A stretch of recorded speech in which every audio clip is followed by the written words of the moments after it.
Coming up on this episode of the DTVC Extra, we're going to be finishing up our look at the Fast and Furious franchise. Looking at Fast 9 and Fast 10, or Fast X. I still haven't figured out which of those two it is, so we'll call them, we'll use them interchangeably, I guess, through the podcast. Next week, on the main podcast, we will have Mitch from the Video Vacuum back on. We're going to be looking at Wave Productions, a shot-on-video production company, actually from near here in South Jersey, so kind of near where I live in Philadelphia. So we'll be looking at a documentary that's on Tubi called Mail Order Murder that sort of looks at the rise of Wave Productions.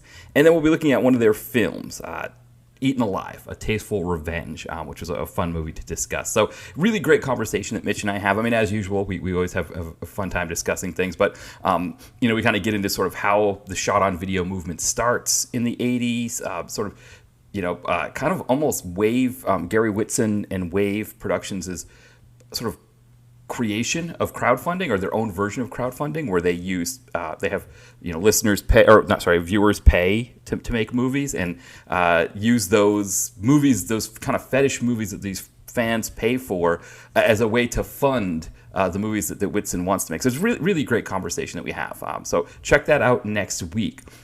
Week after, I think we're going to take a break just because I want to clear the decks before we get into the next solo series that I'm going to be looking at. So just to give you I was debating on which one I was going to go with. So I wasn't trying to keep it a secret or anything. I just wasn't sure if I wanted to go with this one or not. But I'm going to go with the Kickboxer series. So again, we'll take the week after next off, and then we'll get back into the regular pod. But then when we get back into this sort of DTVC Extra series, the next franchise I'll be looking at is the Kickboxer franchise. So the first episode will be Kickboxers 1 and 2, and then we'll do 3, 4, and 5, and then we'll do the 2 reboots there. So it'll be 3 episodes, so it won't be a huge series. But I kind of was thinking, just as I've been doing this Fast and Furious thing, that would be good to kind of get to something that's a little bit more DTV, just because I think there is a lot, discussing about box office grosses and things like that just really aren't what we do at the DTVC. So I thought it would be kind of good to get back. Now,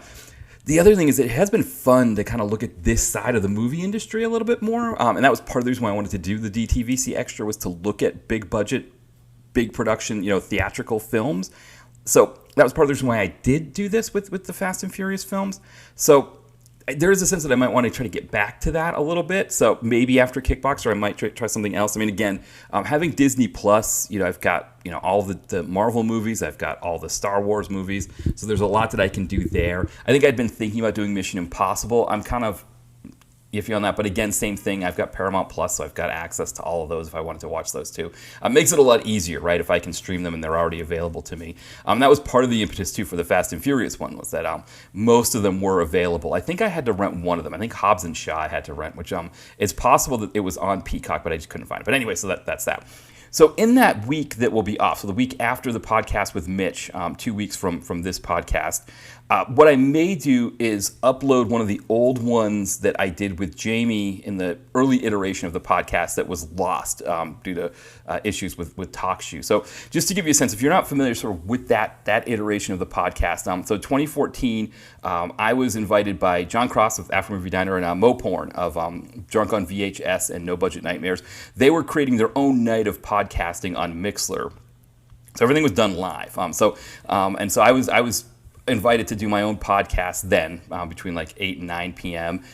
Yeah, if you listen to those, you may remember I had Jamie as my co-host. She actually wasn't originally going to be the co-host. She was my first guest, and then as we were talking, she was like, yeah, I'm happy to be on as your co-host for that period. And what ended up happening with that podcast between 2014 and 2015, the other shows that were on that night, so like John Cross had Crosstalk, Mo had a show called Wrestling, talking about professional wrestling. Those shows started to drop off, and it was just Jamie and I doing my DTVC podcast. But at that time, her life was in flux. She was moving up to Michigan, and my life was in flux as well. And it was one of those things where we kept canceling. We weren't able to make the show, and without the other shows there, sort of an impetus to keep us going, the podcast fell off. Right, so Around 2015, I wasn't putting out new episodes of the podcast. The blog itself also fell into hiatus, if you remember. So between 2015 and 2019, I wasn't even really doing anything with the DTV Connoisseur blog as well. Some of the other things that happened. Remember, if you remember, the site at that time was called Matt Movie Guy. I was paying, I think it was a domain service to pay for that Matt Movie Guy domain, and I hadn't updated my debit card. My debit card, the cards expire, you get a new one, you just, you got to go through and update all of the payments, right, that are on that old card. And I didn't update my my domain payment information, and they tried to hit the card a few times, and it didn't work. And that was on my my blog web email, dtvconnoisseur@yahoo.com. That's the email that I was using at the time, and I wasn't checking that email either while I was on hiatus. So ended up losing the entire thing, the site, so I had to revert it back to dtvconnoisseur.blogspot.com. That's where you can find the site now. Matt Movie Guy, there's still tons of links that are Matt Movie Guy links that I've got to do something with. I've got to at some point just do the whole maintenance on the site and fix all of those, because there's so many broken links now, right? If you click on any link that's a Matt Movie Guy link within the site, I've kind of just completely gotten away from hyperlinks on my blog post now to make it a lot easier for me, because I don't want this to ever happen again. But anyway, so during that hiatus period, right? TalkShoe, I was hosting my podcast on TalkShoe. So we'd do them live on Mixlr, record it on Mixlr, and then I was posting it on TalkShoe for people to listen after it had been recorded. And TalkShoe, they're a free-to-use podcasting service. I used them for the longest time until late last year when I finally moved on to Anchor. I think John Cross had joked that I was the last last TalkShoe holdout. But anyway, what happened with TalkShoe, they had a huge server crash, and all of the podcasts that were made prior to 2015, prior to January 2015, were lost. So I think it's about 13 episodes of the podcast have been lost, those early episodes. Or actually more than 13, because what I did was I started to update the system and start putting some of those old ones in there, once I could get them in good enough shape, because I have them all somewhere. I have all of them. The two that I can't find, so there's two that John Cross did with Jamie while I was getting married. So between the week that I got married and the week that Jen and I were on our honeymoon, I didn't record any podcasts, and John stepped in, and they did a couple episodes. Those ones, I don't know exactly where those are. I think they're on another computer, which has a busted monitor. So it's going to be interesting to see how I can get that computer up and running with the busted, laptop with a busted monitor. But anyway, they might be on there. So it might be a situation where maybe I upload these old ones and skip those two for now. But anyway, those old episodes are there, and I've been in the process of trying to get those uploaded. The only thing is that when I was recording at that time, for some reason, Jamie's sound was a lot better than my sound. Mine was really quiet. And so when people were listening back to those, in a lot of cases, they'd have to turn up the sound for mine, and then when Jamie would talk, it would be too loud. So I discovered online a way on Audacity to level out the sound. So I'm just going to start employing that method and getting those old episodes up.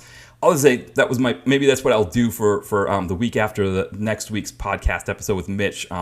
In that spot where I normally would have this DTVC Extra, but now that we're finishing up the Fast and Furious franchise, I'm going to take that week off. So I think what I may do is upload one of those old episodes into the podcast feed, so you can find that in there. But I mean, all the ones from 2015 that I did with Jamie are in there, so you can check those out. But yeah, there's some guests that we had early on that I haven't had back on the podcast since, that are cool to kind of check out. I mean, Mitch was one whose his episode was lost in there. The guys from Comeuppance, Ty and Brett, they did 2 episodes at that iteration when I was there with Jamie, and one of those episodes was gone. So there's one that they did way back, Man from Tai Chi, and it was funny because at that time they had nothing near what they have for a system now for doing podcasts, and so it was kind of interesting to hear them on there. I think they were sharing a microphone or something. I can't remember exactly, but it's a fun conversation with them. But they were so new to it at that time, and I was still new to it myself. And then when I got back into doing this all again in 2019, they had just started up their Comeuppance Reviews podcast, and so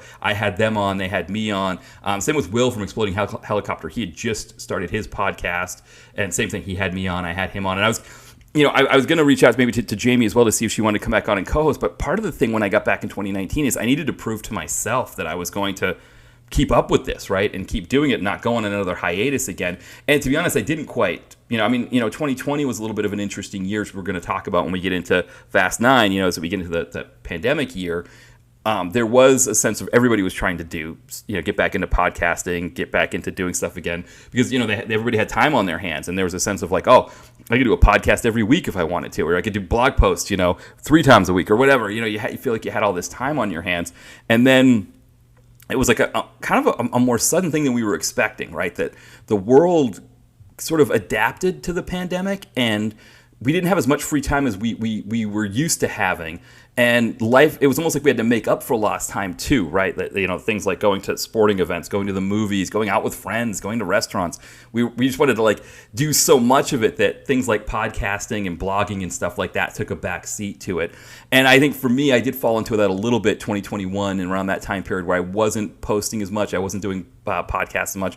So, last year was the first year that I did every other week, that I was able to hold to every other week. And now this year, I've now started with this DTVC Extra. I'm going to try to hold to every week for the most part. Again, we're going to take that week off in between doing franchise series. So we'll see what happens there. But anyway, so that's the plan. Next week will be Mitch from Video Vacuum, and then I think the week after I'm going to try to post one of those old episodes that Jamie and I did. I'm not sure what it'll be about, what will be in there. I'll have to listen to it and find out what movie we're discussing, because the only titles that they have are the dates for the file. So I have no idea what the movie is until I play it and I hear what we're talking about. So we'll see what happens there.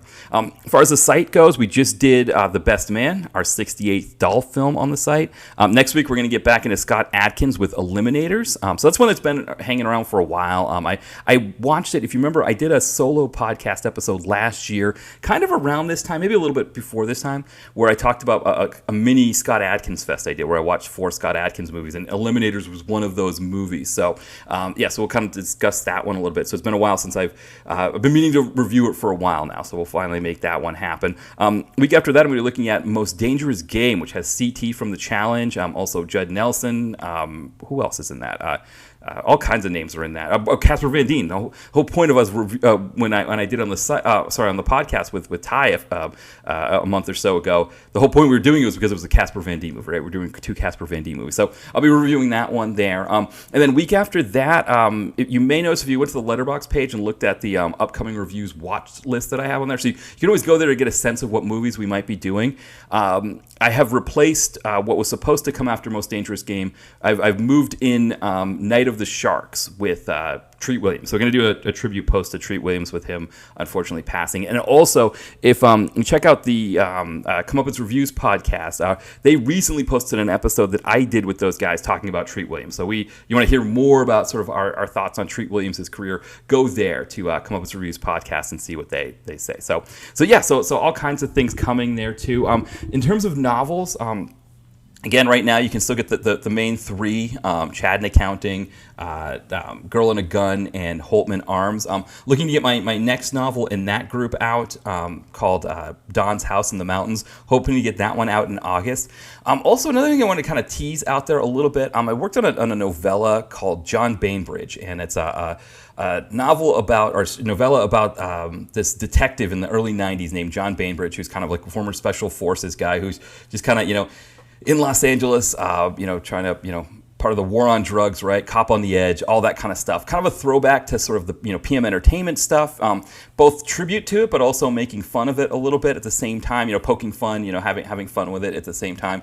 So it's about 60 pages, roughly around that. So more of a proof of concept thing. But I'm going to see what I can do, clean that up, and kind of see what the reaction is to it. I think that's a big thing for people listening to the podcast here and people who follow the site, that you're kind of more into action stuff, right? My novels are more literary fiction. There's not a lot of action in my novels, with the 3 that have come out so far. Whereas, this one here, John Bainbridge, has a ton of action. The only thing is, I'm curious to see, it was a challenge writing action. I think that was the thing too, is that I can visualize action, but how can I? I'm trying to think.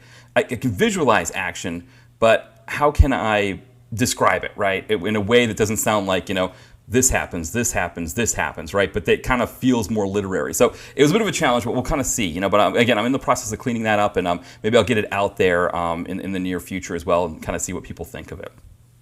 All right, so that is kind of everything here. So what we're going to do, we're going to take a quick break here. We're going to have the John Cross from After Movie Diner Miscellaneous Plumbing Fixtures play our theme song. So he created that theme song for us way back when we had that early iteration of the podcast, back in 2014.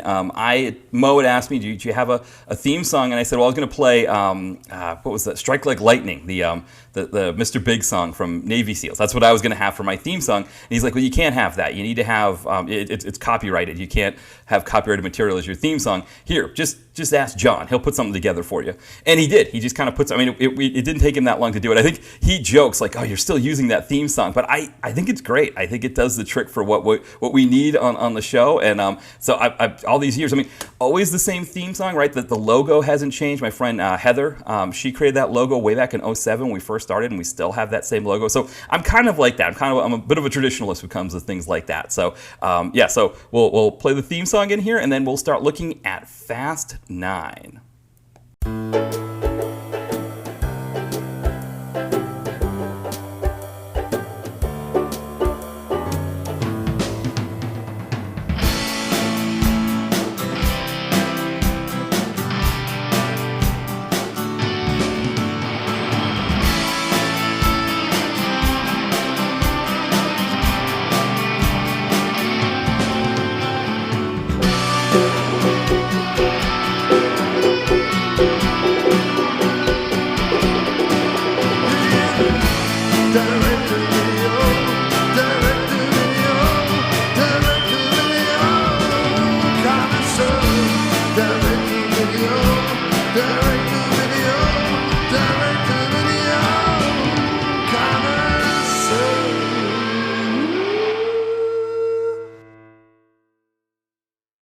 All right, we are back, and we are looking at Fast 9. So where we left off when we were talking about Hobbs and Shaw, right, is that 2019, the Disney juggernaut is there, and kind of, to some extent we could say it crushed Hobbs and Shaw, right? Hobbs and Shaw, does like 400 something million, but it doesn't make top 10.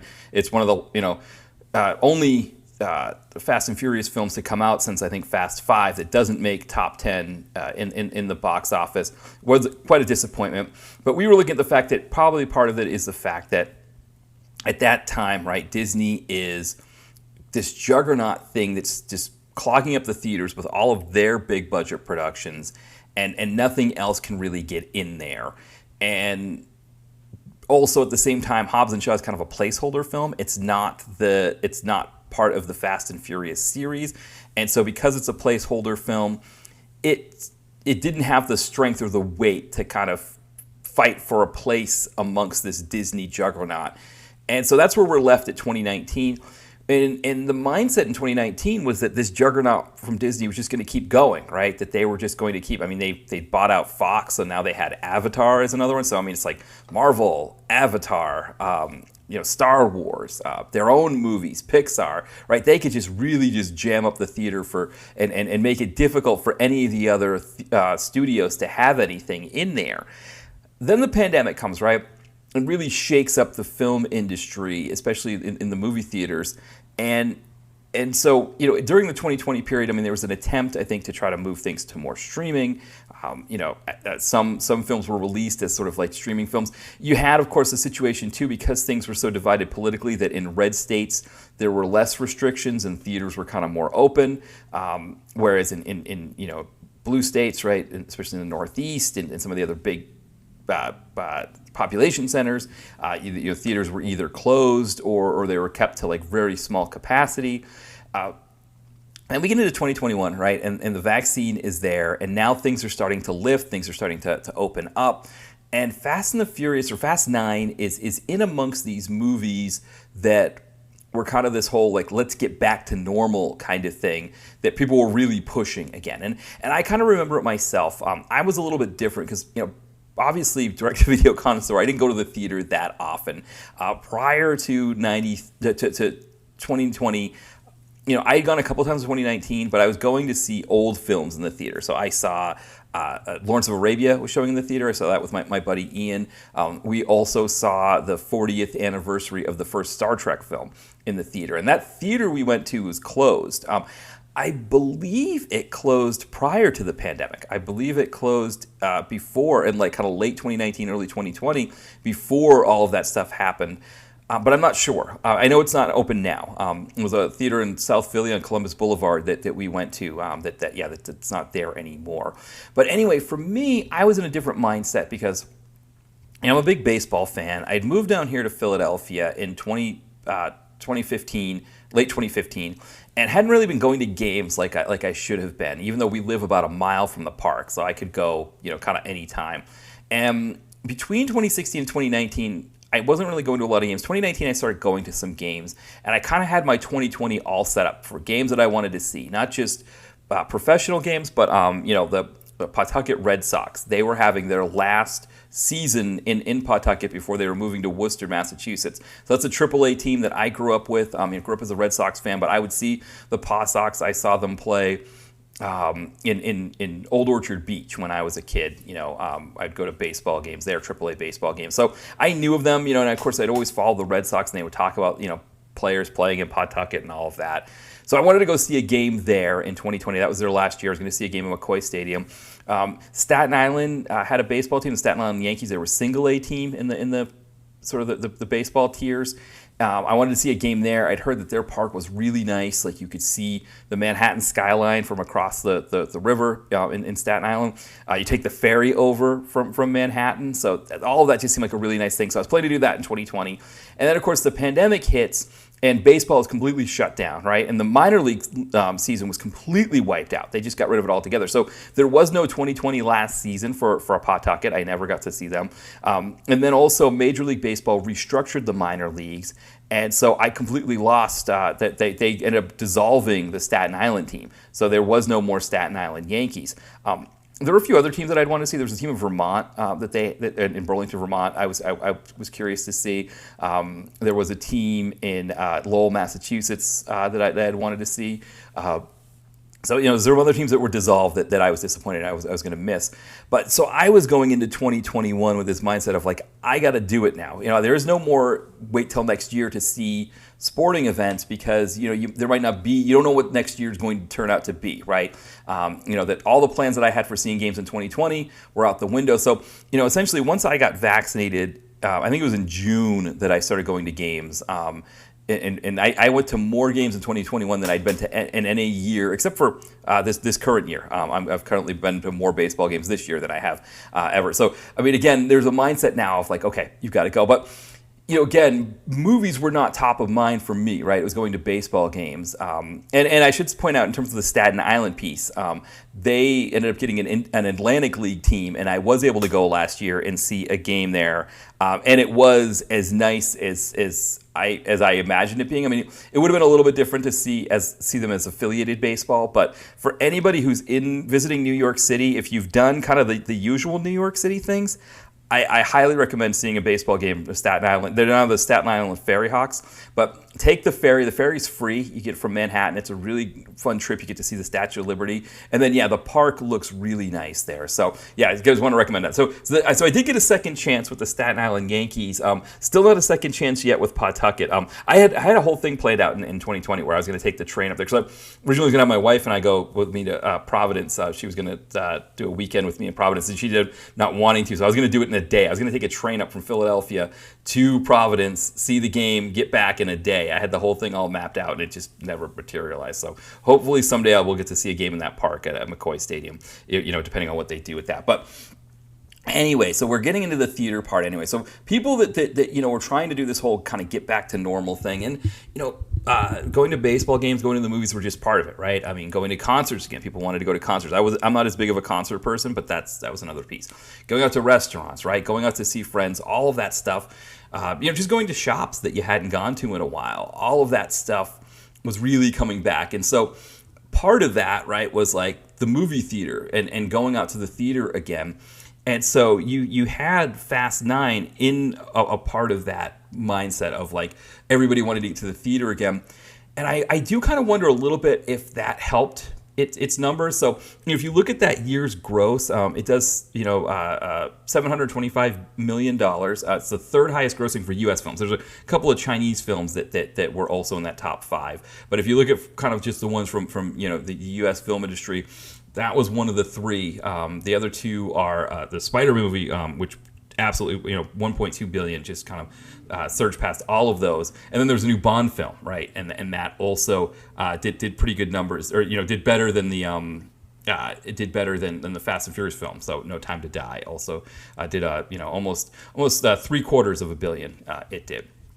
So but I think Fast 9. I think one of the things to think about, right? Fast 9 comes out because it was pushed back a year. So that's the other thing too, right? Is that it was supposed to come out in 2020 with the pandemic. Universal said no, we're not going to risk having it out then. And so because of that, right? Because they push it back a year, it ends up coming out 20 years to the day that the first installment came out. And that's kind of a cool thing to think about in that 20 years, how that franchise has grown to where, it's just, 2001, it's just an action film, a take on Point Break with cars instead of surfing.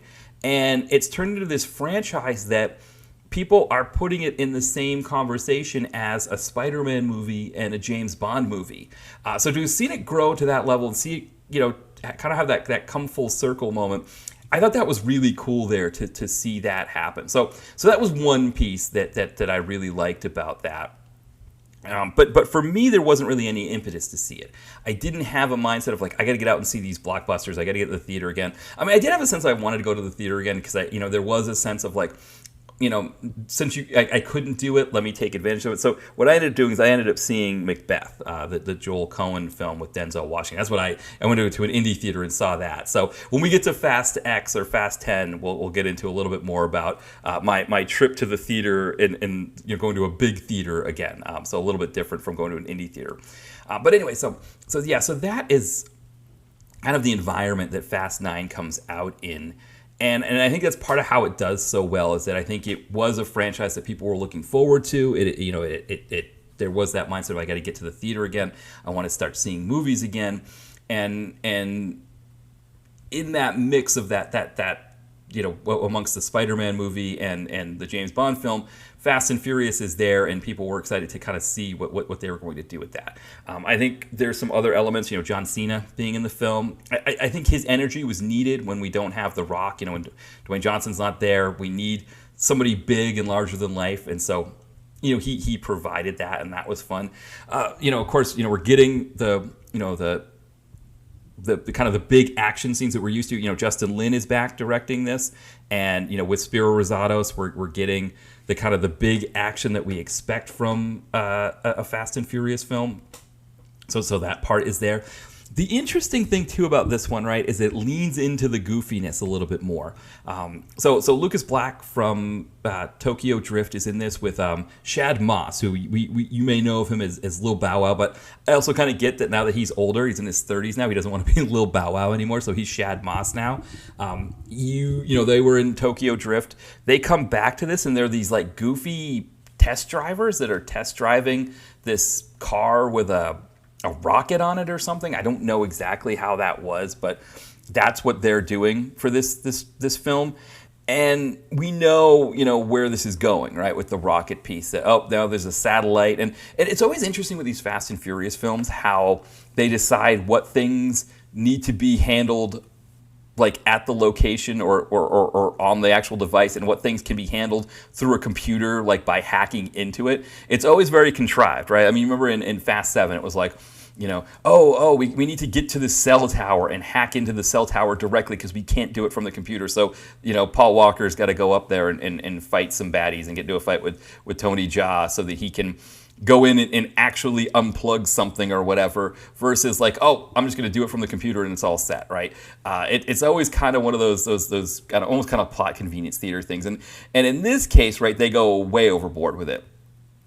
In this case, right, we got the situation where Roman, Tyrese, and Tej, Ludacris, they take this car with the rocket attached to it and they fly it into space, and they smash the satellite that way. So I mean, I guess when you think about it, right, this is technically the 10th movie, right? Because Hobbs and Shaw was the, even though it doesn't count as one of the kind of the line of the films, it's a bit of a spin-off. It's still the 10th movie, and I guess it makes sense, right? Jason X or Jason 10, that was also in space. So, I guess when you get to that 10th movie, you got to do something in space. So, also interesting too, right, that Jason's 10th movie, the Friday the 13th Part 10, it was an X as well, right? You got to use that Roman numeral for 10 because it's much edgier to have an X, right, than it is to say 10, right? It seems like it's too big. The number 10, when you get that second digit, right, in the Arabic numerals,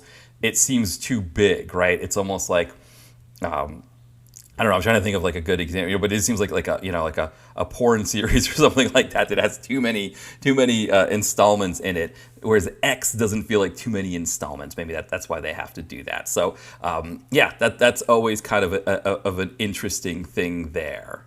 A couple other things that we have with this. Sung Kang, his Han character, is back.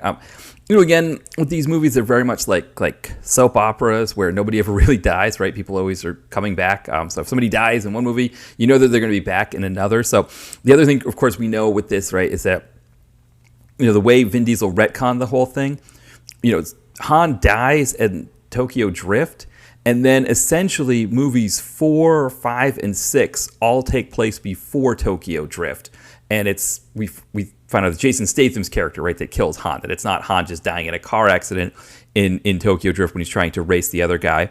But then, of course, we find out that no, because nobody ever really dies in a Vin Diesel or in a Fast and Furious movie, that actually, no, Kurt Russell's Mr. Nobody saved Han, and now he's back in this film. So we get him back. He was such a cool character, I think. I think what happens with him is he works with Justin Lin. They have a really great rapport, and he wants to bring him back in the films. But he's such a fun character and a cool character that we wouldn't want to see him dying off anyway. So he's there. Also, we get Vin Diesel's son playing the young him in these films because, again, John Cena is playing the long-lost brother of Vin Diesel and Mia, and Jordana Brewster. We don't hear any mention of a long-lost brother in any of the previous films, so it's just sort of like, by the way, we have a long-lost brother in here. We're just going to fit him in somehow. But there's flashback sequences to when they're younger, and Vin Diesel's son plays the younger him, which is an interesting thing. Like, I think they did the same thing with was it Many Saints of Newark, the Sopranos movie, where they had James Gandolfini's son play the younger him in those films. So it was kind of a cool thing that they had there. An interesting cameo that I caught from the IMDb list of the cast, but didn't actually see him in it, is Bill Simmons. Bill Simmons does a podcast on his Ringer network that he has, or sports podcast. And so he has his Bill Simmons Show podcast that I enjoy. It's usually on a few times a week. One of my more favorite things he does is with Cousin Sal, they talk about the NFL games from that weekend and then what the lines are going to be that next week and the betting and all of that. It's almost more fun listening to them talk about it than it is for me to watch the games. And I'm kind of like that with sports in general. I like going to the games, and I do like having sports on in the background and watching it, but I almost prefer hearing people talk about it than actually watching it. One of my favorites is in the Boston area. Two guys, Felger and Matt, so Mike Felger and Tony Maserati. They do a show, it's kind of the afternoon drive show in the Boston area. They completely dominate the market with that show, and it's part them just sort of hashing out, critical things about the team, but also trolling Boston fans, which is really a lot of fun, because especially as probably it's really insufferable for the rest of the U.S. to have all of these Boston teams be so good for so long. But actually, for me as a Boston sports fan, it's almost as insufferable. Boston fans have become almost as insufferable. I think it's an interesting thing what's happened. We were the fellowship of the miserable for so long, right? I mean, we had the Celtics that were good in the 80s, but really for a while, like the Red Sox didn't win. The Patriots were dregs of the league. The Bruins, like they had Ray Bork, but they couldn't really break through. And that was kind of who we were. And then suddenly when they started winning, it was like Boston fans acted like it was like their birthright or something. And living here in Philadelphia, I think I have a better sense of it. But it's like there's nothing that we as fans do to have a team win or lose, right? So it's always interesting when people refer to the team as we. And I think a lot of other sports cultures, they refer to the team as we. And it is a little bit insufferable because, it's not like, I always remember this story when my UMaine Black Bears went to the University of Maine when they won the hockey championship against UNH, the University of New Hampshire.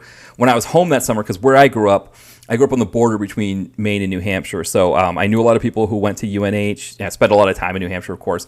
And so I was like bragging about the team. And I remember, bragging about the team winning. And I remember my sister overheard me, doing that. And she was like, "What are you bragging about? You didn't do anything. You weren't playing on the team." And I was like, that's a really great point. I wasn't playing on that. Like, why am I bragging about, I didn't do anything to deserve my team winning or losing. But many Boston fans sort of act like it. They brag about their team when, again, there's no, they're writing a check that they don't really have any ability to cover or cash. And one of the things I always get a kick out of with Felger and Mazz is that they troll the Boston sports fans, but they refer to the teams as you instead of we, which I always get a kick out of it. Like, that's always been a fun thing. And it is also kind of an interesting thing, too, because you think of sports radio, right, that the most successful sports radio would be the rah-rah, like the team can't do anything wrong, and we always talk about how good they are. You'd think that would be what would do it.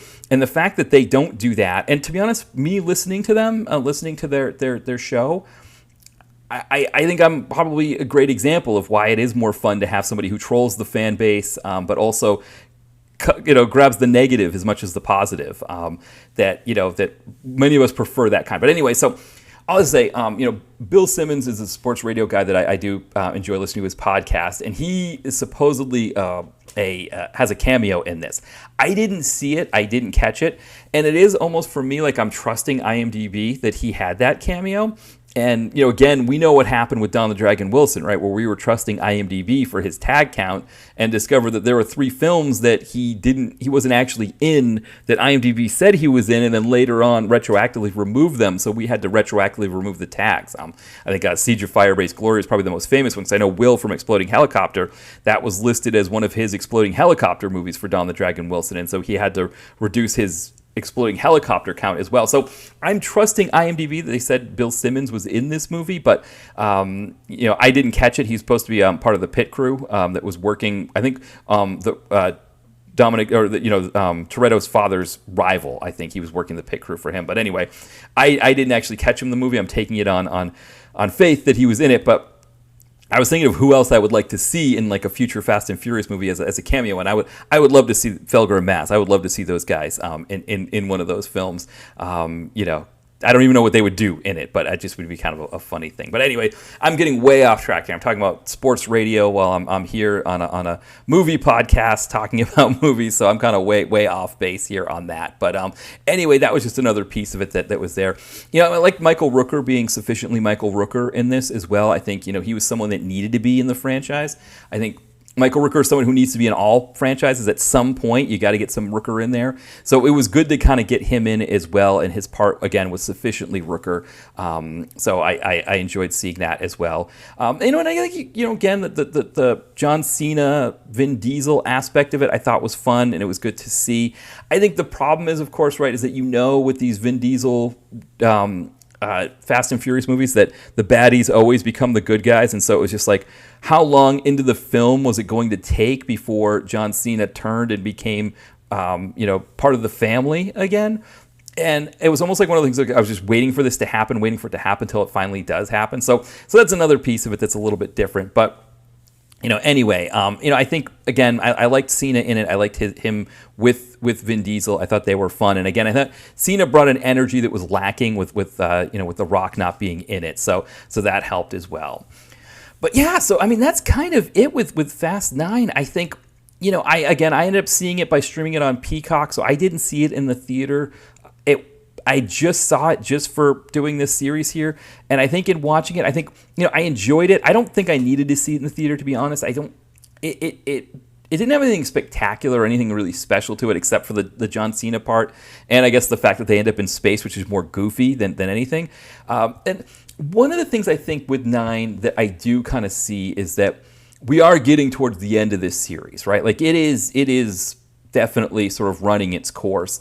There's only so many times that you can do the hopping from city to city and the larger than life action things and all of that kind of stuff that it just, it was, I mean, the thing in space was definitely jumping the shark, right? That was definitely the Fonz on his skis, and he's just going right over that shark there. Them crushing that satellite in space. It was definitely the shark being jumped. And when you jump the shark, I mean, the one thing that's interesting about the jumping of the shark with Happy Days is that show lasted for a lot longer after that. So it really needed to close up shop, and it actually was on for a little bit. I mean, you get to those days with Happy Days where the Fonz is like a teacher. You get Ted McGinley in there. The Fonz is like kind of an adult now. When you get to that level of Happy Days, that show needed to be off the air, right? It was done by that point, but they needed to get to rerun syndication. When you get to the Fast and Furious guys in space, you're at that level, right? It's like you need to turn this thing off before you've got, the Fonz teaching classes at the school, and, before you're adding Ted McGinley to the series, which, I'm not, I mean, nothing against Ted McGinley, but I think when he got added, I mean, same thing happened with Love Boat, actually, if you think about it, right? He gets added to Love Boat when that series was kind of, on its last legs as well. I don't know if he's like this guy that, he's like I don't know if he's like the kid, right? Adding the kid to the series, right? Which again, the other thing Fast and Furious has done, right, is that they've added the kid, right? Vin Diesel, the child that he has with Elsa Pataki in the 8th film. Now we've got the kid in, so we're really kind of at that point where the sitcom has really outlasted its welcome here, and now now that we're adding the kid to it, now that we're jumping the shark. It was probably time for this thing to wind up, and maybe 9 would have been a good place to end it, but no, we've got a 10, and we've got a 10 part 1, 2, and 3 that we're going to be looking at. So we're only going to be looking at the first part of part 10 because again, the other ones haven't come out yet. But we're going to take a break, and then we're going to take a look at Fast X. Hey everyone, we'll get back to the podcast in a second, but first I have a new novel out, Holtman Arms. It follows Colvin Hall, an aspiring writer who decides to write a romance novel on a whim, sends it to a publisher, and it becomes a huge success. The only problem is, no one knows it's him because he writes under the pen name Mary Ballantyne. With all of the money and none of the fame, Colvin longs for the world to recognize his accomplishments. When he gets an opportunity to write a freelance article on a washed-up 90s pop star looking for a comeback, that recognition starts to come, but is it all he hoped for? It doesn't matter because he's getting it whether he likes it or not. Holtman Arms is the second in my author's cycle after A Girl and a Gun, and like that previous novel, it explores themes of success and accomplishment in the 21st century. You can buy it now through Amazon in paperback or on Kindle. The link is in the podcast description. As always, thanks for your support. All right, we are back, and we are going to look at Fast X or Fast 10. One of the things I realized about why I don't know whether this is called Fast X or Fast 10 is that in the past, right, I would have seen commercials on TV for this movie, and I don't really watch TV that has commercials that much anymore. And I guess I watch sports and that has commercials, but generally not, right? Usually I'm streaming the sports after the fact and I can skip the commercials.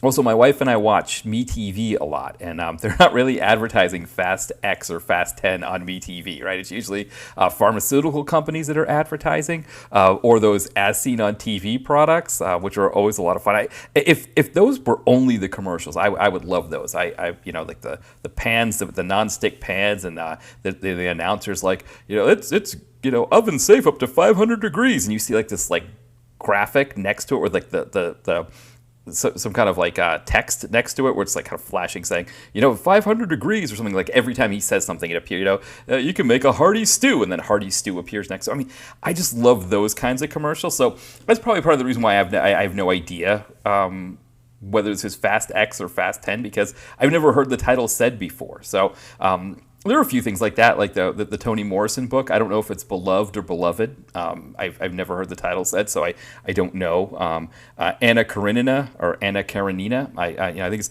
Karenina, something like that, but I've never heard it said before. The one I always remember is Kevin Hart was on a radio show I was listening to, and he talked about doing a film where he said the word facade And they were like, no, it's facade. And he was like, oh, well, I've never heard it said before. So he'd heard the word facade, but he'd never seen it spelled. So when he saw it spelled, he thought it was facade, right? It's supposed to have that little, what is that? I don't know what they call that thing at the bottom. I wanted to say sedia, but I don't think that's what it is. It's a little thing that's supposed to be on the bottom that's supposed to make it, the French soft C sound. But anyway, so Fast X, Fast 10, whatever it is, we're going to kind of wrap up our Fast and Furious series by discussing this one.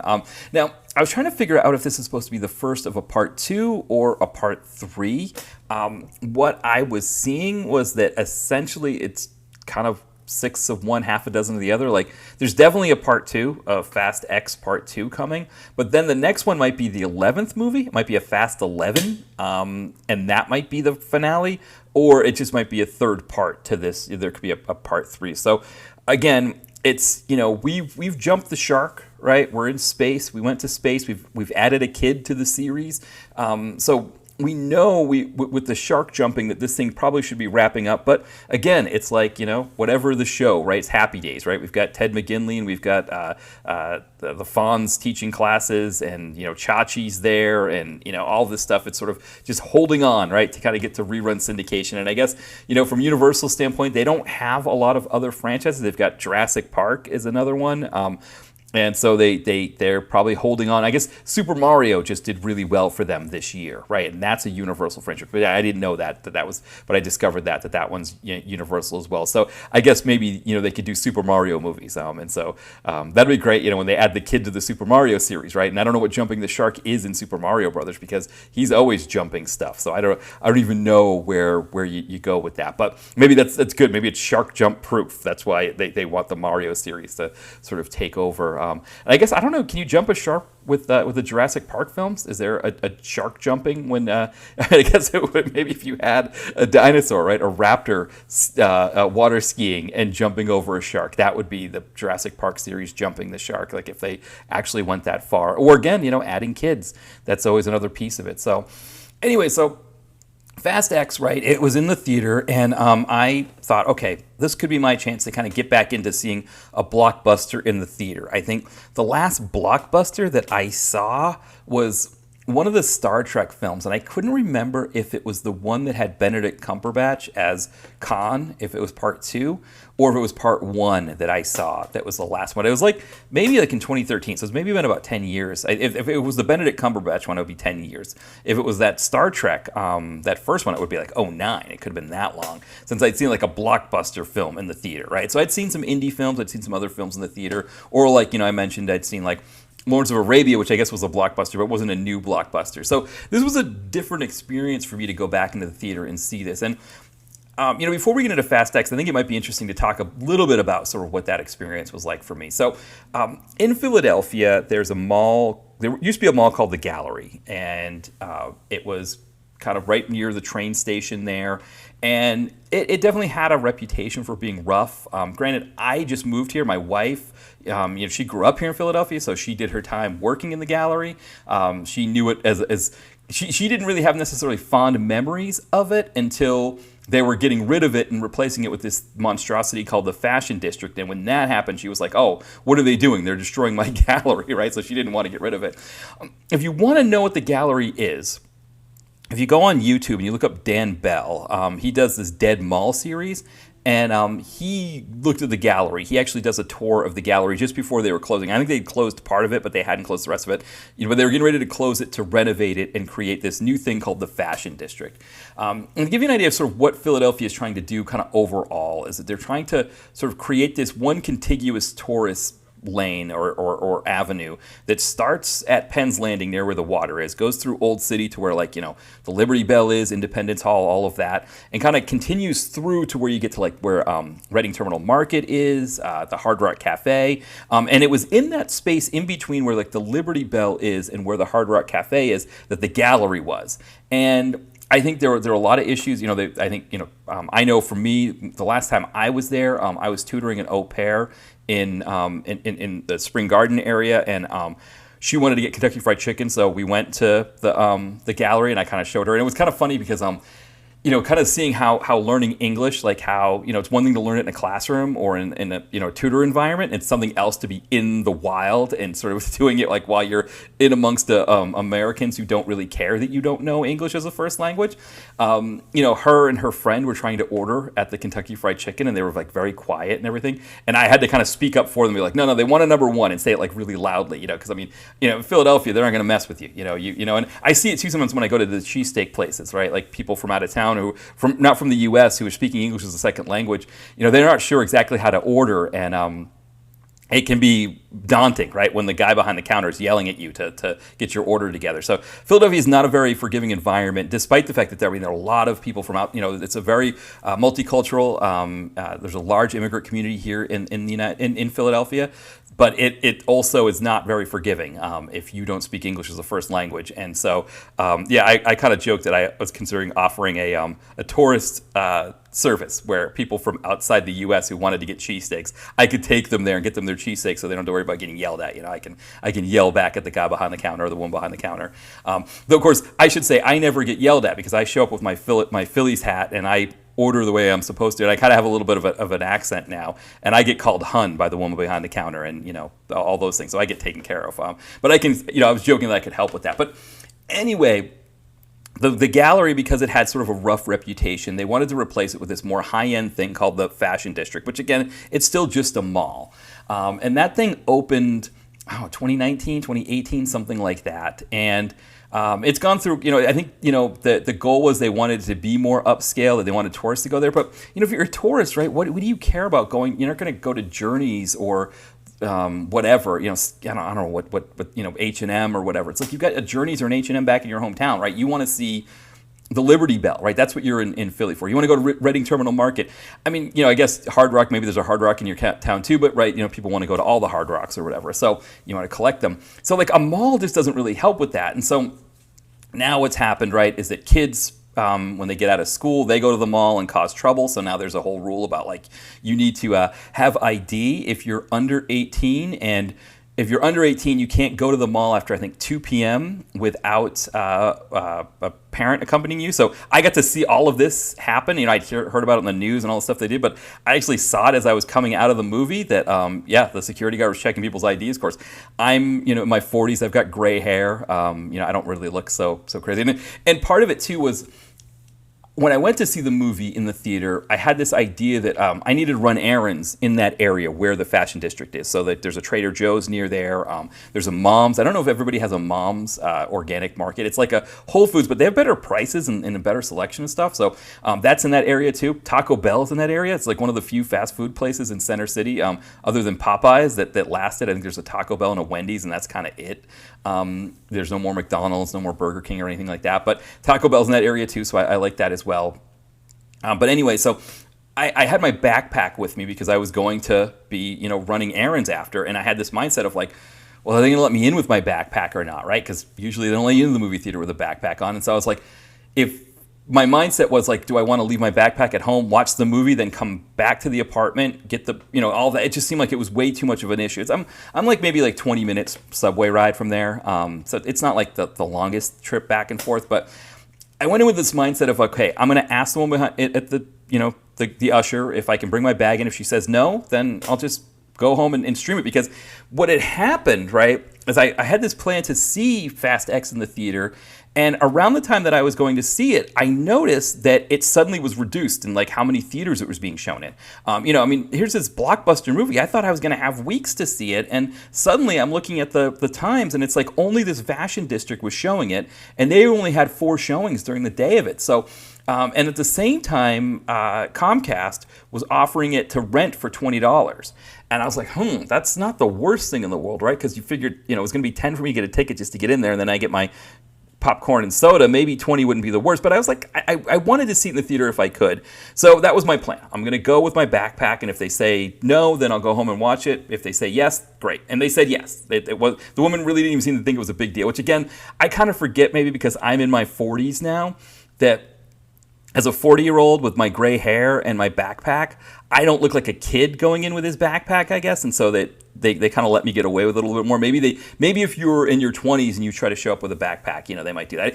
I kind of remember I was getting wine for my wife and I at the grocery store, and these two younger ladies in front of me were they were carded, and so one wasn't 21 and the other one's ID had expired, and they were asking me to buy the alcohol for them, and the woman behind the counter was like, "Hey, there's cameras here. Go ahead, do whatever you want." I was like, I don't want to get in that kind of trouble, right? But I said to them, I'm like, well, go to the liquor store, right? Because I was like, I never get carded at the liquor store. And I was like, yeah, they probably won't card you at the liquor store. And then I realized I'm 20 years older than them. Of course, I'm not getting carded at the liquor store. I'm in my 40s now, right? They're in their 20s. It's going to be a different thing. But anyway, I don't know how it ended up working out for them. But same thing, right? I think I probably forget that I'm not a 20-year-old going to the movie theater anymore. I'm a guy in his 40s with his backpack. So I get there and I'm like, okay, what am I going to get for snacks? And I was debating about wanting to save money and maybe just getting like a water and like a bag of M&Ms, like peanut M&Ms. But as I was getting through line and I'm waiting, I started kind of to feel the movie thing in me. And I was like, no, I want to get the large popcorn and the large soda and just really go for it. And I noticed that there was like a Fast X package where you could get like 2 popcorns and 2 sodas with the special collector's cups. The problem is, I don't know if you notice this, if anybody else has experienced this now, but when you go anywhere, right, there's no like static menu board. There's like this thing with these screens that like show, that cycle through like different products. It happens at Starbucks, for example. It's like I've got to wait for it to come back through to find out like what the Frappuccino flavors they have are for the month or something like that. And so that's what happened here. But if you been to any cities here in the Northeast United States, especially Philadelphia, right? Like when it's your turn in line, you got to know what you want and know it then, right? I mean, some people kind of have a thicker skin about it, and they're okay to browse and like let the person behind the counter give them a dirty look, and the people behind them get agitated. I don't have that in me, and also I don't like to inconvenience people. So it's like, hey, I'm in line. I got to know what I want, and so it was like the screen wasn't coming back around for the Fast X stuff, so I was just like, large popcorn, large soda, great. So one of the things with the Fashion District movie theater is an AMC dine-in. So I could have gotten like a burger and all that other stuff. But what the AMC dine-in does that's different from the usual movie theater is that they use a Coke Freestyle machine to get your soda. So it's not like most movie theaters where it's like they pour the cup for you and then they hand it to you. So you got to tell them what kind of soda you want. Here you go to the machine and you push the buttons, right? Well, as I go to get my soda, I see that there is a Toretto Twist flavor. No clue what Toretto Twist was. I think it was like Mr. Pibb, which is I guess like the Coke version of Dr. Pepper. It was that mixed with like some kind of lime soda, which might have been like Starry or Sprite or something like that. It was like a few different things mixed together. But I was like, I got to get the Toretto Twist, right? I mean, I got to try that if I'm doing this. So of course I got that. And then the other thing is that I had to pick out a seat, which I couldn't remember ever picking out a seat at the movie theater, right? Usually you buy a ticket and then you go wander around and find the seat you want. So I picked out a seat, so I had to find where my seat was, which fortunately I went early enough that it was well lit in the movie theater. But these seats were like these cushiony, like leather recliner kind of things with like a tray table kind of deal. I didn't expect any of that, so it was like more comfortable than I can remember ever being in the movie theater. I mean, I always equate going to the movie theater, right, with my knees, which even me, I'm 5'7", so I'm not like this really tall guy who's just like, 6'8", who's like lumbering around. I'm 5'7", like the movie theater should be made for me, but like my knees feel like really cramped. It's like I feel like I'm flying or something when I go to a movie. So obviously it's a big reason why I prefer watching movies at home. But also too, like, the leg room that I had with this AMC dine-in thing was fantastic. Like, people had to go through my aisle, and they had plenty of room.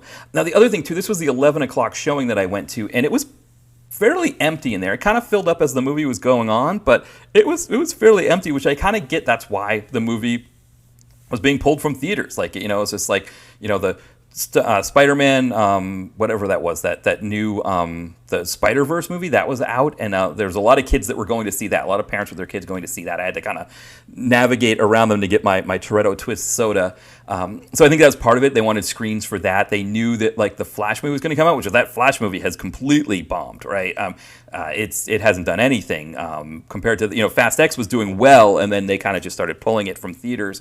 But yeah, so I think they wanted theaters open for these other blockbusters coming, and so it was like, okay, and if the place is going to be half full on a Saturday matinee, then yeah, probably you start moving it out. But anyway, so I'm in the theater, and it was kind of this feeling of like, oh, I should start doing this more often, right? I should go to more movies, because it did kind of feel like a fun thing again to be there. You see the trailers, and of course the trailers are all blockbusters, right? They're all the same, and they all feel exactly the same way that they did when I would go to the movie theater in the 90s, or the 2000s, and I'm seeing things for it's like, oh, there's a new Captain Marvel movie coming out, right? The Marvels or something like that. So it's like, okay, here we're going to see that one, and then the new Mission Impossible, and then Oppenheimer, and it's like all the same kind of stuff that you've been seeing, and the trailers are edited the exact same way. They all feel the same and all of that. And then before we got to the movie, they had Nicole Kidman doing this whole thing about how movies are an experience, right? Kind of showing that like the going to the theater is an experience versus the streaming thing. And I got what she was saying, but in my head I'm also like, yeah, but also movies are not, going to the theater is not a very like, I don't know, convenient thing, right? I mean, here I am. I've got to run errands on a Saturday, and I've essentially had to lock off 3 hours of my day to see this movie. And that's not always an easy thing for people to do, to have to kind of set aside that kind of time for something. It's like I got to get there on time to get my food and everything, so I'm there before the movie starts. Movie doesn't even start right away. I got to sit through trailers. I mean, when you stream a movie at home, you aren't sitting through trailers, right? You're just watching the movie.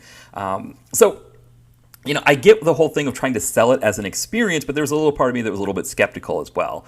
But once the movie started and I was kind of into it, I was like really feeling it, right? Like it was like, whoa, this thing is big, right? Like it's like, all the sounds were bigger than I was used to. I mean, again, I just watched all these other Fast and Furious movies on home devices, like my TV. In some cases, I was watching part of them on my phone because I was in a situation where I'd seen these before. So it wasn't like a big deal to watch it on my phone, because I'm just kind of watching it to get a refresher on some of the things.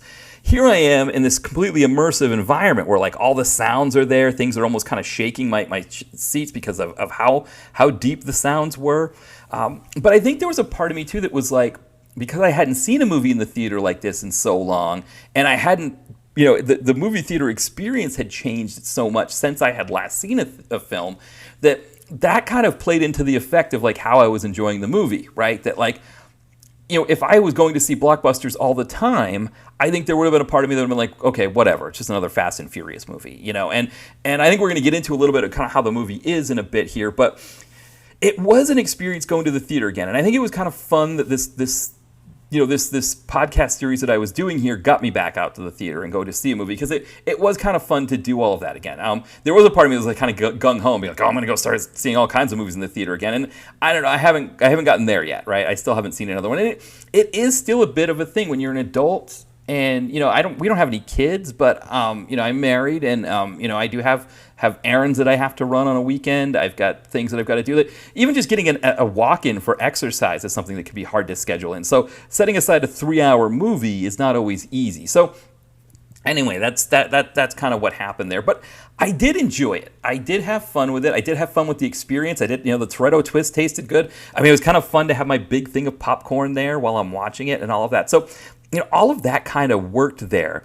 But then, again, when you're watching the movie, when you've had a chance to kind of sit and marinate on it, it is a little bit, I don't know, like, again, like what we talked about with Fast 9, that like this thing feels like it should be winding down.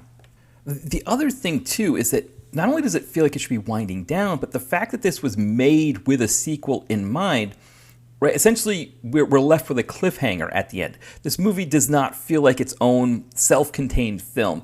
And I was reading a little bit about how this sort of franchisization of the film industry has made it a little bit difficult to watch movies. And, I think of the franchises that I love in the past, right? I mean, the Godfather franchise, right? Godfather's Part 1 and 2 are their own movies. Yes, there are elements to them that they carry on. Like there's elements in Godfather Part 2 that carry from the first film. But they're self-contained movies that they exist on their own, and they have a story that begins with a middle and an end that all kind of works within itself. This doesn't have that, right? It's coming to a sort of a denouement that's supposed to be more of like a cliffhanger for what the next movie is going to be. And the fact that there's going to be a third one after that, and the fact too that Part 9 even itself, Part 9 does kind of have a beginning, middle, and end. It kind of goes with kind of works within itself. And so yes, they're pushing a sequel with with like teasers and whatever stingers or whatever the mid credit the credit sequences, but it's still, I don't know. When you're watching a movie knowing that there's going to be a sequel after it, it does change a little bit to the vibe when you're watching it, that it's going to be, you know that the franchise is coming. And again, and maybe part of it is the fact that I've seen, I watched all these ones together, at once. But I binged Mad Men with my wife, and so I went through, whatever that is. What is it? 6 seasons? 7? I don't remember how many seasons of Mad Men there, but it's like 100 episodes or something like that. And I binged it on. It wasn't. I was like, oh man, Mad Men. They should have ended Mad Men a while ago. Like I got to the end of Mad Men and I kind of felt like, okay, I'm glad they ended it, right? Like it was good that they ended it before it got stale. But I don't know. This felt like, Part 10. I don't know. Let's kind of dig into a little bit here. I mean, Jason Momoa as the baddie. I was skeptical with Jason Momoa as the baddies because I don't know about Jason Momoa. I mean, I watched Aquaman and I thought, it worked, I guess, but I don't know like what he would do as a baddie. But he was good. He's good as the baddie. I kind of like the baddie that they had him being. He's kind of more psychotic than other Fast and Furious baddies, right? Usually Fast and Furious baddies is they're sociopathic in a way. They could kill you at any time. But there's a scene where his character has 2 dead guys and he's like propped up and he's like painting their nails and having conversations with them. Like that's a level of baddie that we haven't seen in the Fast and Furiouses yet. And Momoa does a good job with that. You've got Alan Rickman, I think that's his name. I know him from. So I think he's in the Reacher TV show. Right, like Amazon did their own Reacher show, and I know he plays Reacher in that. Alan Ritchson. Did I say Richmond or Richson? I can't remember. Anyway, So I know him from that. I also remember. I think he was in the Expendables movie where I think he was abusive towards. Charisma Carpenter and Jason Statham beats him up or something like that. He's a big guy and he's a big presence to add to the series. So I liked that sense of it, and I think him, he's good there. Brie Larson is now in the series. I think she had mentioned that it was kind of a dream come true for her to be in the series. I think it was a dream come true for Vin Diesel as well. He gets the scene where he gets to carry her off, as a heroic, maybe she wanted that too. Maybe she wanted to be carried by Vin Diesel as well. Who knows? But anyway, I like Brie Larson. I really like Captain Marvel. It's probably one of my favorite of the Marvel movies. So I liked her in that, and I liked seeing her here. I thought she was good. And we get kind of the usual suspects, our team, the crew's back together. They kind of lean into more of the comedy stuff with Han, Ramsey, Ludacris, and Tej and Roman. They have a scene with oh man, I'm so drawing. It's like it's not a podcast, right? If I don't draw a blank on somebody's name here, but I was I'm the comedian Pete Davidson. Sorry, I draw. Me talking about Taco Bell, right? Pete Davidson was doing those Taco Bell commercials, but right, like they kind of lean into that goofiness stuff with him there, with them, where at the same time they're kind of doing these big action scenes. One of the things interesting, we talked about the whole jumping the shark thing, right? I was looking at some of the trivia, and Louis Leterrier, who he took over for Justin Lin as the director. I guess Justin Lin maybe had some disputes with Vin Diesel. I don't know exactly what happened there. But there was a sense that Leterrier said that he wanted to ground the film more, right? Juxtaposing it with the whole being in space, right, element that we have with Fast 9. So it's almost like he wanted to shark jumpify it. Does that make sense? He wanted to try to get that toothpaste back in the tube. But I think the problem is what we were talking about before with this, is that the series does feel like the later seasons of a show like Happy Days that's like hanging on for rerun syndication. And because of that, right, you can't get that toothpaste back in the tube, right? Yes, you've jumped the shark already, right? We've already jumped the shark. We know that part has happened. And again, you can't unjump the shark. You can't de-shark jumpify a series like this. But also the whole thing with Vin Diesel's son. His not his real son who played the younger him in the previous movie, but the character that's playing little Brian. We can't get past the fact that they've added a kid to it. That it is, it's the Seavers having a kid, or it's the Keatons having a kid, or Olivia being added to the Cosby Show, right? That's what we've done here. Going back to the Fast and Furious, or sorry, not Fast and Furious. Going back to Love Boat, right, where they add the young girl to that series, if you remember right. That suddenly she's like traveling around with them on the Love Boat. When you do that part of it I guess maybe because I'm, a Gen Xer or late Gen Xer, Xennial or whatever, I grew up with TV in this mode of like, that you'd have these later seasons where you're just tacking on crap. That's it. You can make this as big as you want to, right? And I'm in the theater, and I haven't seen a movie in the theater in a long time, so I'm experiencing all of this great excitement. But then I'm at the end and I'm like, I got to do another one of these, right? If that's essentially what they're telling me, right? We're making another one. And I don't know that that I need it. It's like we're doing another season of Alice. My wife and I are watching Alice, and you get into the late seasons of Alice where it's like the son has grown up a little bit, and there's a lot of these stories based around the son. At that point you've gone through 3 flows, right? Because it's like you had the original flow, and then they brought in, I can't remember, they brought another woman, and they brought in the woman from the movie, the Alice Doesn't Live Here movie, to play the flow. And that one, because Linda Lavin couldn't get along with any of them, so they just had to keep bringing on a new flow each time. When you get to that level of it, and you're kind of seeing that here, right? It's like, okay, we've gone through John Cena because The Rock didn't get along with Vin Diesel, and now we got a new director, right? Because it's almost like Vin Diesel's our Linda Lavin, which it'd be great to have him do the theme song, right? If he was doing like the Alice theme song or whatever. But that's where we're at, and maybe because my mindset, my understanding of these things is so steeped in my sort of my Gen X or Xennial sensibilities, right? That I'm waiting for the spin-off, right, where they're going to do the very special episode with the son, right, where there's a guy in a van and something really bad happens, or his best friend's parents are abusive or something, right? And it's like the very special episode. I mean, that's where we're at with the Fast and Furious season, right? We've jumped the shark. We've added the kid. Now we need the very special episode where something horrible happens to somebody on the show, and and maybe that's what happens in the next movie. But yeah, I mean, I don't know. But it did have like the big action stuff that I enjoyed. So there was that piece there too. I mean, the whole scene when they're running around Rome and there's this big 1-ton ball, which I didn't understand how that worked either. That it was a 1-ton explosive but didn't blow up until it was active. I mean, again, it's more that plot convenience stuff, right? That like things just sort of happen for the convenience of the plot. I mean, so spoiler alert, and I guess maybe I should have made a spoiler alert at the very beginning that you're going to be getting spoilers, but I'm going to give you like a good 20 seconds here of me rambling so that if you want to wait to find out what happens in Fast X, you can.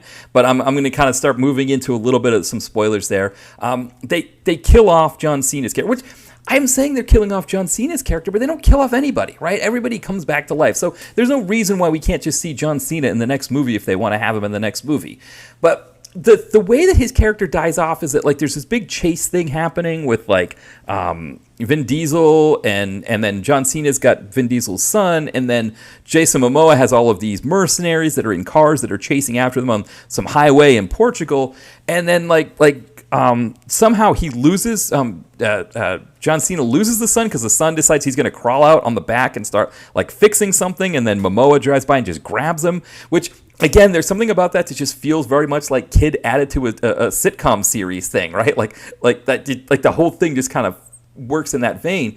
And then so I guess John Cena, I don't know, his car starts to break down, and he's like, oh, I've got to sacrifice myself so that Vin Diesel can survive or whatever. So he crashes his car into the mercenaries, and he blows up.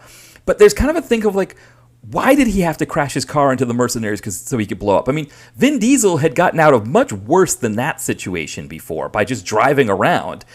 So the fact that like he needed to blow himself up to sacrifice himself made no sense, But it was like one of the things that, again, it's for the convenience of the plot. We got to kill somebody off, and he needs to go. I wonder too if there's a sense like they didn't want to have two former wrestlers in the series if they're bringing The Rock back. So there's that sense of it as well. So yeah, I mean, that's another piece of it is that, it's a fun actioner. It does what a Fast and the Furious movie should do, but by the same token, we're on season, if we're talking about the movies as seasons, right? It's like we're into like season 10 now, right? And season 10 is going to be extra episodes or whatever. It's, we've already exhausted it, Not everything can be The Simpsons, right? Not everything can go that long. Most things end up more like Alice, where they've outstayed their long, outstayed their welcome. I don't know if I'm, they've been there too long. I mean, again, it playing out like a sitcom, and the first, it's an interesting idea though, thinking about it as a sitcom, right? Because it's a weird sitcom in the sense of the first few seasons, right, don't really hit, and then it kind of hits after the fourth or fifth. A lot of shows, right, they don't. I guess it hit enough. I guess the first season hit enough, and then it's like season 2 and 3. It's almost like they're getting ready to cancel it, and then suddenly like Vin Diesel comes back to the cast on season 4, and it becomes this big thing, right? And suddenly it's a big series. But that only gets you so far, right? A TV series should only last so long. And one of the things we know now, right, with the way TV is being done on HBO, on AMC, FX, is that it's about getting out before it gets stale, right? Like Sopranos only goes 6 seasons, right? And if The Sopranos had been made in the 80s or 90s in the normal studio system, or I shouldn't say 80s or 90s, I should say 70s or 80s, right? In the normal broadcast studio system, they would have been pushing another 4 or 5 seasons of The Sopranos, right? They would have kept that thing going. And I mean, that's probably what happens, right? Is that Meadow has a baby and moves back home with the baby, and suddenly, Tony Soprano's hanging out with a baby again, right? And who knows what the shark jump thing would have happened in The Sopranos, but there would have been a shark jump moment. And David Chase is like, no, we're getting out before we add the kid, before we get the shark jump moment. We're getting out before that happens. And they almost kind of tease it a little bit, right, with AJ, where AJ's dating the Dominican woman who worked at the job site with him, who had a baby, right? And he's kind of caring for the baby. And they almost kind of tease that they're going in that direction. And they it's almost like David Chase almost does a nod to the adding a kid thing, but doesn't go that far. Mad Men's another one, right? Where they get out before it gets bad. I haven't seen like some like The Wire or Breaking Bad. I got to kind of get into those. I'm behind on TV series, but it's interesting because movies are different from TV shows, because movies you need to keep getting as much blood out of that stone as you can, and keep it going. And again, Universal's in a situation where they don't have a lot of franchises the way like Disney. Disney seems to be gobbling them all up, right? Disney has a ton of them, and they can just kind of pick and choose. I mean, they haven't made a Star Wars movie in a while because they don't have to make a Star Wars movie, every couple of years. Whereas Universal needs to keep this thing going, kind of the same way that, I think with Happy Days, right? It was like, you got to keep, it's a hit. Let's just keep doing it. MASH, right? MASH, I think, was on CBS, right? They just kept it going because it was a hit, and they just wanted to keep making it. Universal's like, oh, let's add the kid, let's jump the shark, and let's keep this thing moving. For me, there was a sense of like, I wish that this one had been it. I understand the money that they were going to make it, and from a money standpoint, this movie does well, right? It had a budget. First off, it had like the biggest budget of any of these, right? It had a budget of like, I think like $320 million, something like that. But by the same token, in terms of like what its gross was, so far, right, it's still making money, but it's kind of topped itself out, right? It made a little over $700 million, right? Which I think, when you compare it to, compared to the Super Mario Brothers movie, right, that came out, that's already made over $1 billion, right? That thing has already done what they wanted this one to do. And I think Universal was probably hoping they were going to get $2 billion movies out of this, right? But it didn't quite kind of keep that that momentum, and now it's being pulled from theaters and it's not there. But I mean, Disney hasn't done as well as they were hoping to either. The Little Mermaid didn't do as well as they wanted to. Ant-Man didn't do as well. And of course the DC situation, right, with the Flash, where I mean that movie it may not have made its budget back, right? I think it just made its shooting budget back, but then you've got the advertising budget that it still needs to make, I think, another $150 million to get that advertising budget back, and it's probably not going to get there. And I think if you're wanting a $1 billion franchise, I mean, I think it'd be interesting to see where this thing go with the next one, how the next one does, if there's enough fatigue there. I mean, again, when you're comparing this movie to Fast 9, right, where, again, yes, Fast 9 had a little bit of, like, the bump of, like, people wanting to get back in the theater, and that was why it did so well. But the fact that in that kind of that post-pandemic environment where movies were not making that much money, right, for that one to have made more than this one, and again, this one is still in the theater, it could still make some more money, but I don't, the fact, I mean, the idea that it could, I mean, I guess it made $9 million less so far than, it looks like it's made about $9 million less so far than Fast 9. So, I mean, it probably will get enough to get over that number, but, once the thing starts losing theaters, once a movie starts losing theaters and it starts getting pulled there, the opportunities to earn money tend to go away, right? And it tends to kind of slow down, and it kind of grinds to a halt.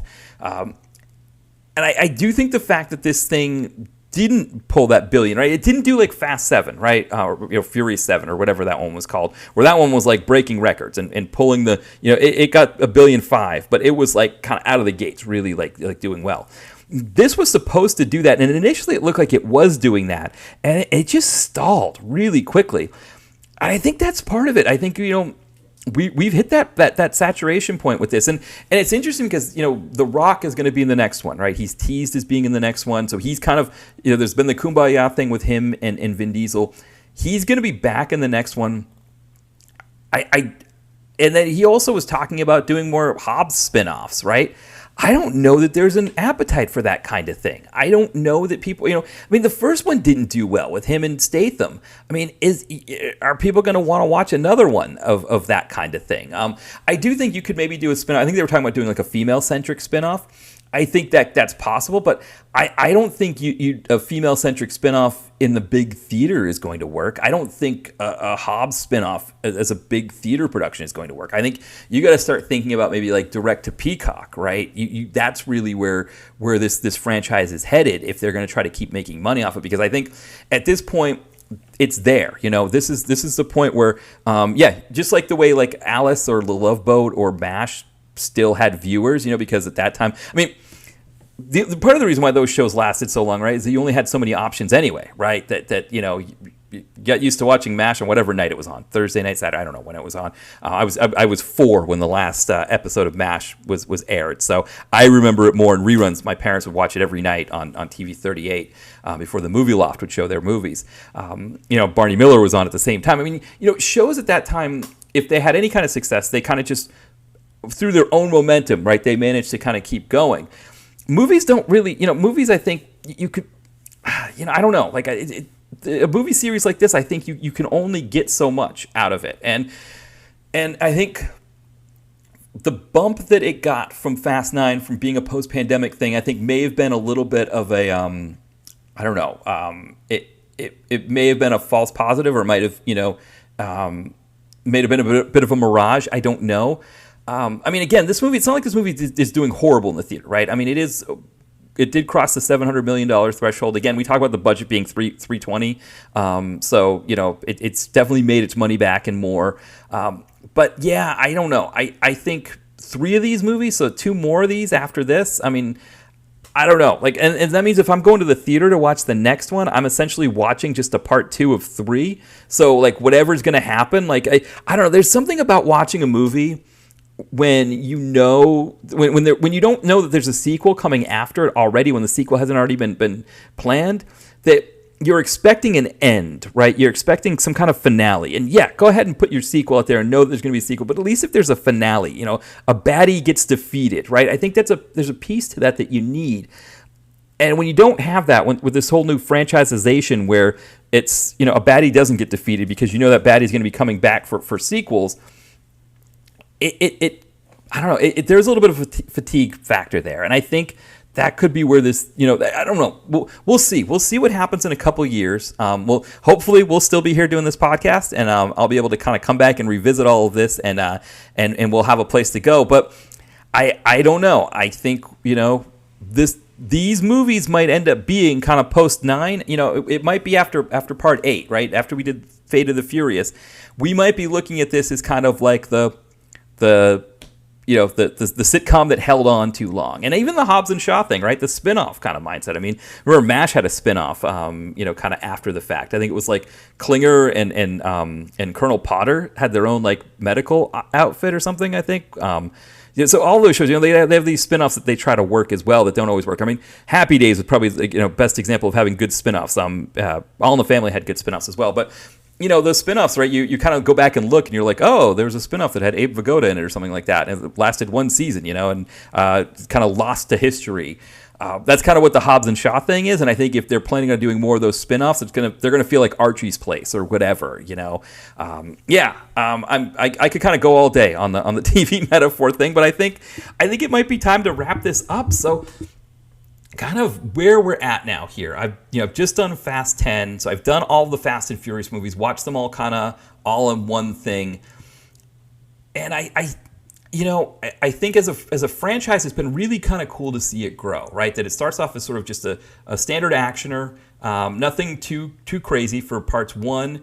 Part 2 it was a more fun movie than I remembered, and I think is kind of a just sort of its own sort of substantial standalone actioner. Part 3 feels like a direct-to-video film, and you got a series that kind of gets into that mode where it's essentially making a direct-to-video third sequel, or second sequel, or third film.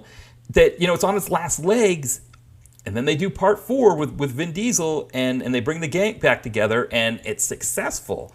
And then they pivot part 5, and they make a big actioner, right? So they go from this sort of this racing kind of thing, which is still an action series, but then they go into this big blockbuster way with part 5. They further it with part 6, and then part 7 just blows it out of it. It becomes that franchise that Universal wants.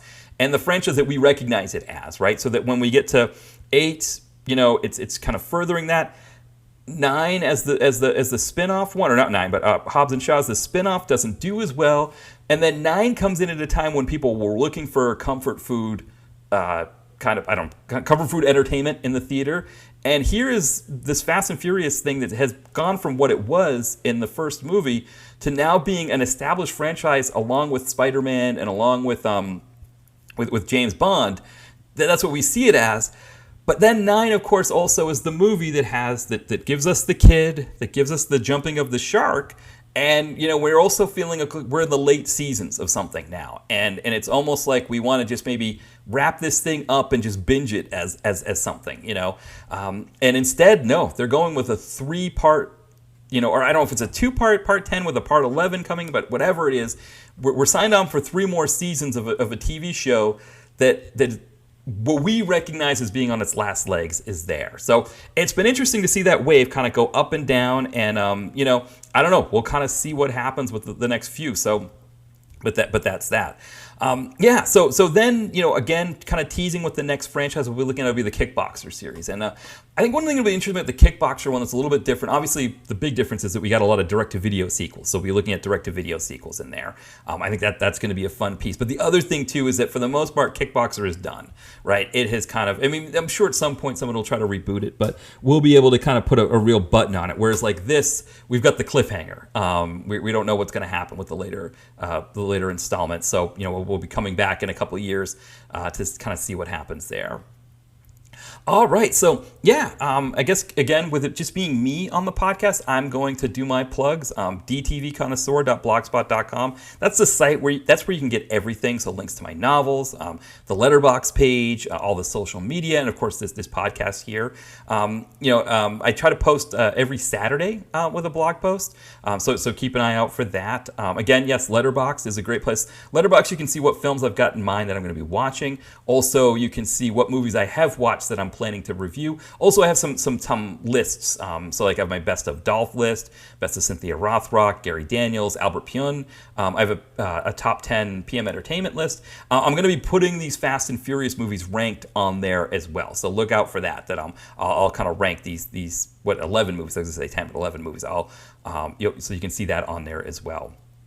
And of course, my novels, Chad and Accounting, Girl and a Gun, and Holtman Arms. Always appreciate people who want to buy those. You can get the links for those on my site. Also, my author page. If you go on Amazon and you look up Chad and Accounting, that's probably your best bet to find my author page, because you can look up Chad and Accounting, then click on my name. Not everybody can spell my last name, Poirier, Poirier. It's not fun. It's French for pear tree, but it doesn't spell easily. So Chad Accounting is good. It's one of those things. People always talk about like parents who give their kids like really difficult first names. They spell them weird, or they do things like that. For me, I have always felt like, I appreciate my parents gave all four of us very easy names. And I don't know if maybe it's because my dad grew up knowing, that our last name is not an easy one. I don't know, or maybe just my parents just didn't want to get crazy with the first names. But it's one thing I always feel bad about, because at least with the first name, you can choose what you give your kid for a first name.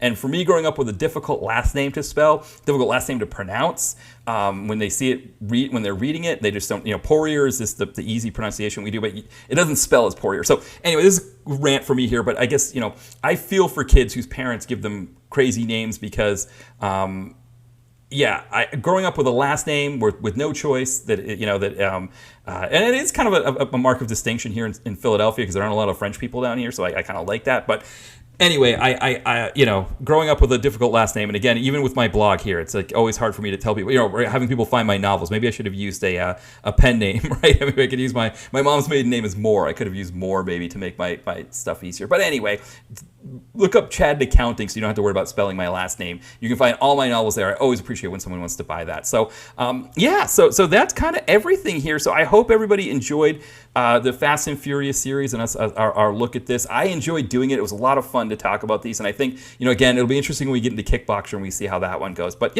thank you everybody for listening, and we'll talk soon.